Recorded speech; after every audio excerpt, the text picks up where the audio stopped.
fait chaud. Il fait chaud.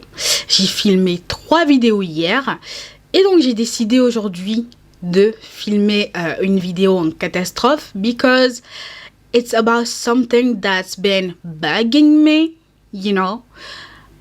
Donc, c'est quelque chose dont j'ai reçu les notifications et que j'ai choisi d'ignorer parce que j'ai pas filmé en mois de juin, j'étais fatiguée. Donc, voilà. Et en fait, it started bugging me for real. Ouais, maintenant je fais mes propres entrées.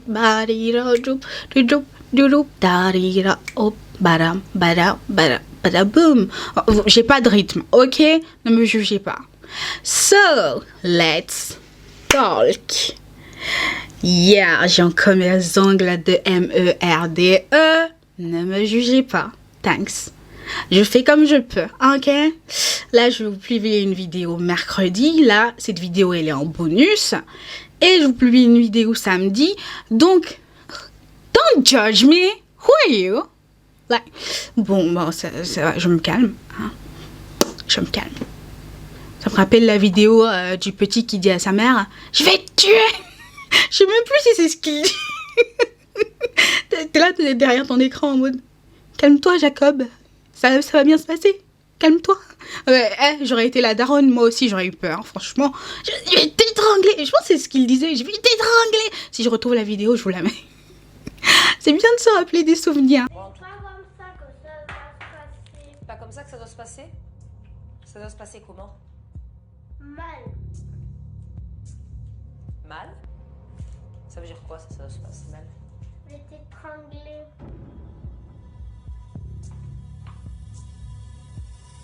Bref, donc, let's talk for real this time. L'affaire Gabi Petito. On en reparle ou pas? Yo les amis, j'espère que vous allez bien. Bienvenue sur ma chaîne où je raconte des histoires de meurtres et mystères.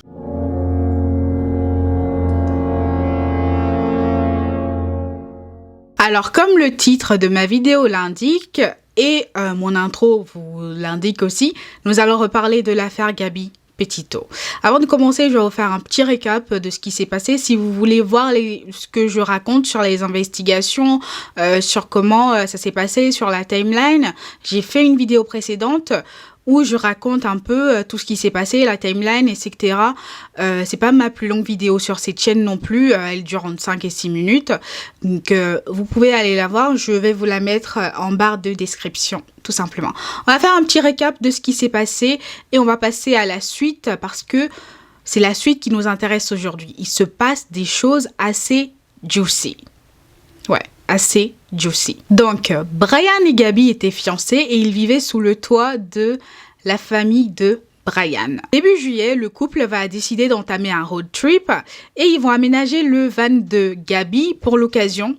Et ils vont partir le 2 juillet, tout se passait bien jusqu'au 12 août où ils vont avoir une entrevue avec la police parce que des passants vont appeler la police par rapport en fait à des violences domestiques entre un homme et une femme qui était dans un van blanc. Donc la police va arriver, ils vont retrouver un Brian assez calme qui avait l'air d'avoir subi les coups de sa compagne et tu avais une Gabi assez hystérique qui pleurait, qui, je sais pas, partait dans tous les sens, qui disait oui, c'est de ma faute, plein de trucs comme ça. Donc la police va essayer de temporiser l'histoire et ils vont repartir. Ceci va nous amener au 25 août, qui est le dernier jour où la mère de Gabi va officiellement avoir un contact avec sa fille.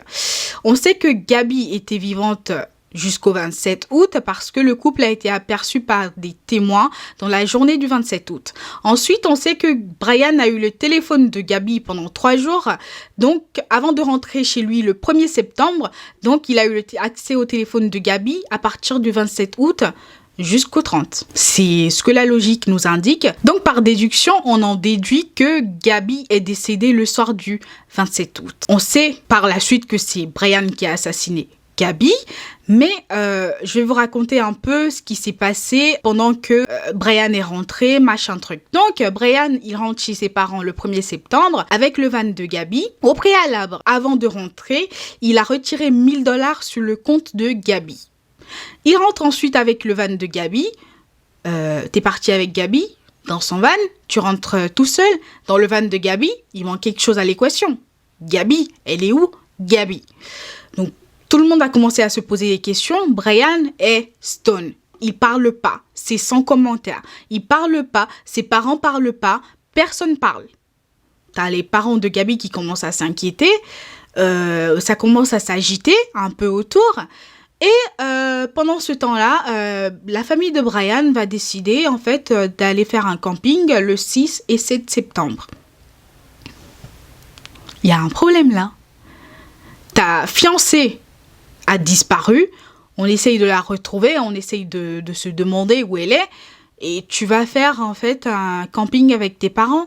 Mais c'est quoi ces gens-là? Enfin, je sais pas. Donc, bref, le 11 septembre, du coup, 2021, les parents de Gabi vont enfin déclarer la disparition de Gabi. La police va très vite prendre l'histoire au sérieux et le FBI va très vite s'impliquer, en fait, dans l'histoire.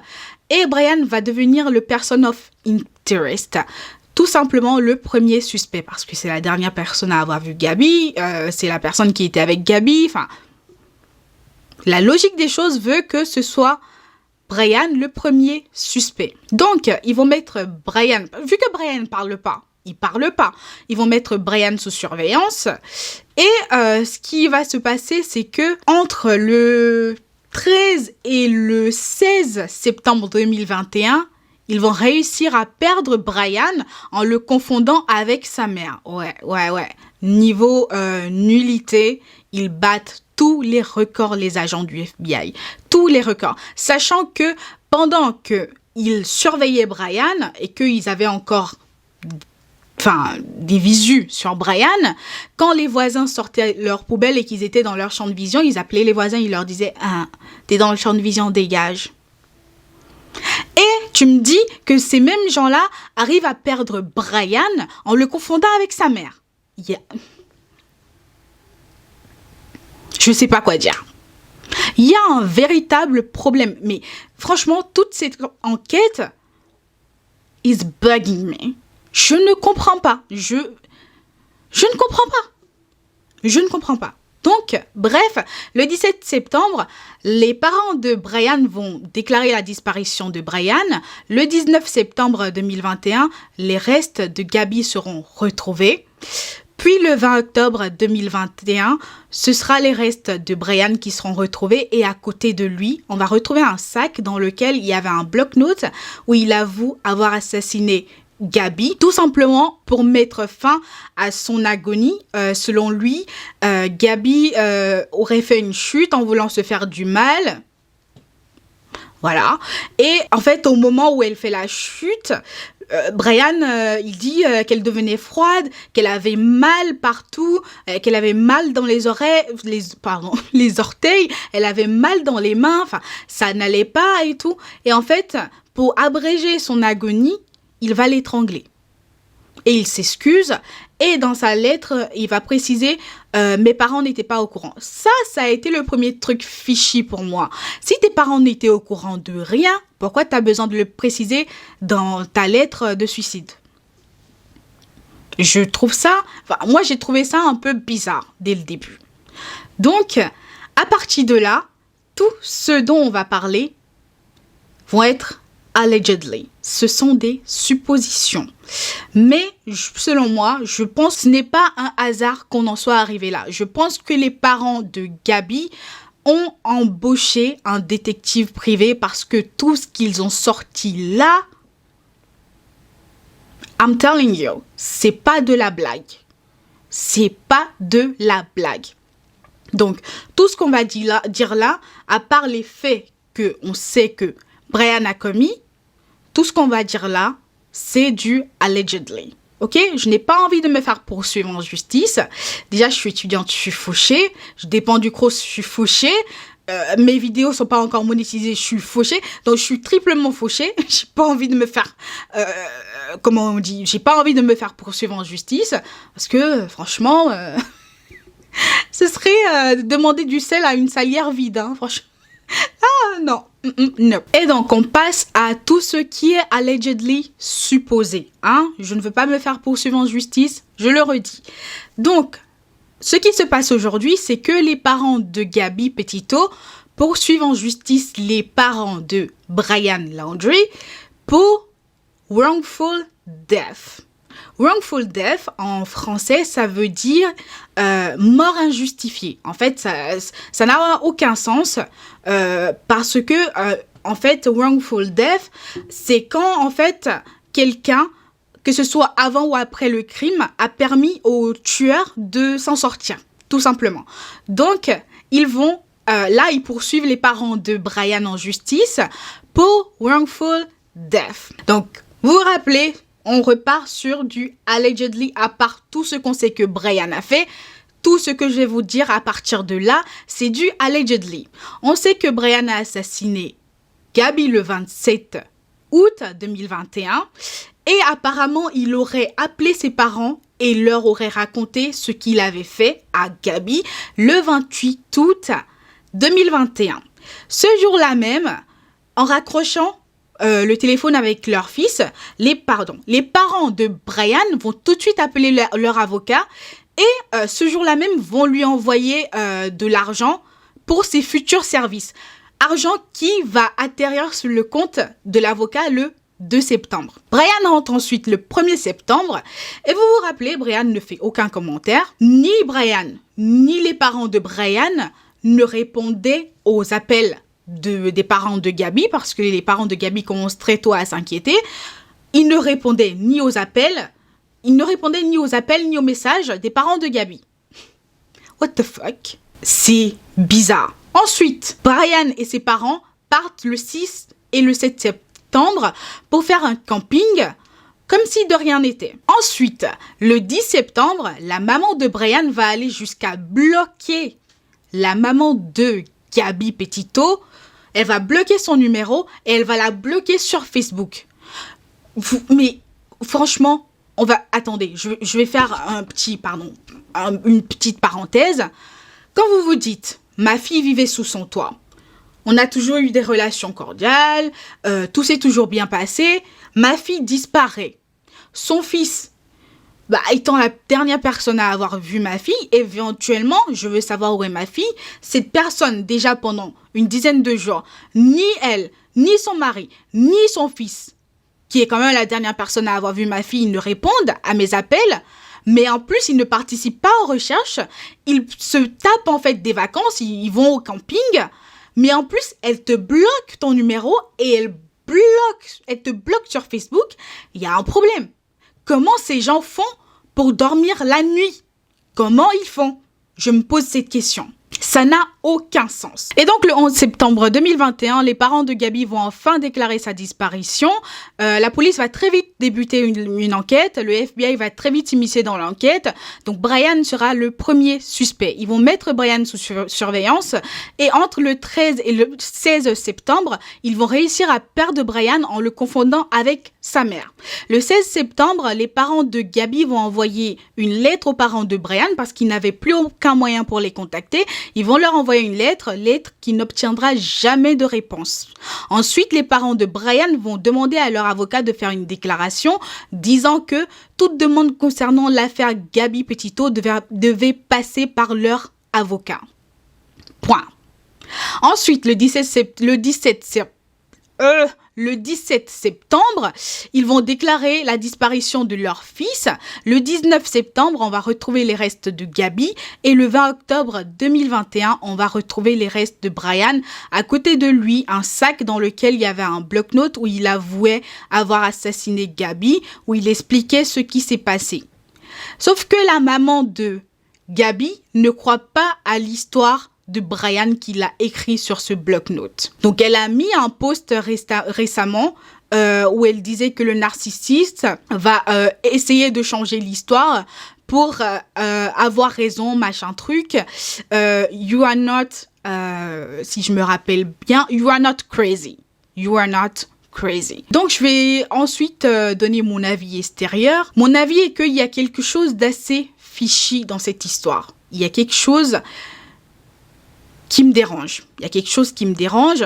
Je souhaite aux parents de Gabi de gagner ce procès. Franchement, je leur souhaite de tout cœur de gagner ce procès parce qu'ils ont perdu leur fille pour, je sais pas, pour une connerie.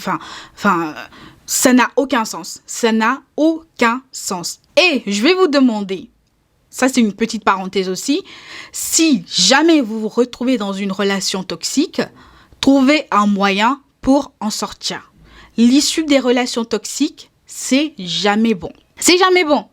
Et j'ai oublié de vous dire, pendant que les recherches étaient en train d'être effectuées pour retrouver Gabi, apparemment les parents de Brian essayaient de faire des petites magouilles pour le faire quitter le pays. Je souhaite aux parents de Gabi de remporter ce procès. Vraiment. Je leur souhaite de tout cœur qu'ils remportent ce procès et je leur souhaite de poursuivre la police, je leur souhaite de poursuivre le FBI, toute personne qui a été impliquée et qui a mal fait son boulot, qui a fait des conneries, je leur souhaite de les poursuivre en justice. Ils ont perdu leur fille.